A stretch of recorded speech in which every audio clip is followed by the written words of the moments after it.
আমরা আশা করছি এইটা যখন কার্যকর হবে আশা করছি আমাদের পুলিশ প্রশাসন এবং আদালত প্রশাসন ওনারা একসাথে কাজ করে যেই সমস্ত মামলায় আপনার গ্রেফতার বাণিজ্য বা মামলা বাণিজ্য হচ্ছে, অসংখ্য লোককে আসামি করা হচ্ছে এবং যাদের বিরুদ্ধে প্রিলিমিনারি রিপোর্টে পুলিশের প্রাথমিক রিপোর্টে কোনো রকম এভিডেন্স পাওয়া যাবে না, তাদেরকে আদালত প্রাথমিক স্টেজে প্রি ট্রায়াল স্টেজে বিচার শুরু করার আগে ডিসচার্জ করে দিতে পারবেন।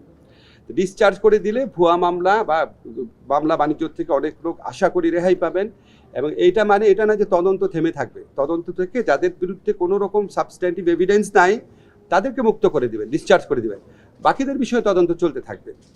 আবার তদন্ত চলাকালে পুলিশ যদি তদন্ত শেষ হওয়ার স্টেজে যদি দেখে, পূর্ণাঙ্গ তদন্ত রিপোর্ট যখন জমা দেবে, পুলিশ যদি দেখে যে না যাদেরকে ডিসচার্জ করা হয়েছিল তাদের কারো কারো বিরুদ্ধে আসলেই পরবর্তীকালে সাবস্ট্যান্টিভ সাফিসিয়েন্ট এভিডেন্স পাওয়া যাচ্ছে, তখন পুলিশ যে রিপোর্টটা আদালতে জমা দিবে, ইচ্ছা করলে ওনারা ওই ব্যক্তিদের নাম যাদের ব্যাপারে পরবর্তীকালে যথেষ্ট অভিযোগ পেয়েছেন তাদের নাম আবার ইনক্লুড করতে পারবেন।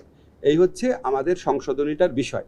এটার মূল লক্ষ্য হচ্ছে ভুয়া মামলা এবং হয়রানিমূলক মামলা থেকে শিকার হচ্ছেন যারা, তাদেরকে একটা প্রি ট্রায়াল স্টেজে বিচারপূর্ব স্টেজেই একটা রেহাই দেওয়ার বা অব্যাহতি দেওয়ার চেষ্টা করা। সিআরপিসিটা তো আপনার অধ্যাদেশ আকারে নীতিগতভাবে চূড়ান্ত অনুমোদনই হয়ে গেছে।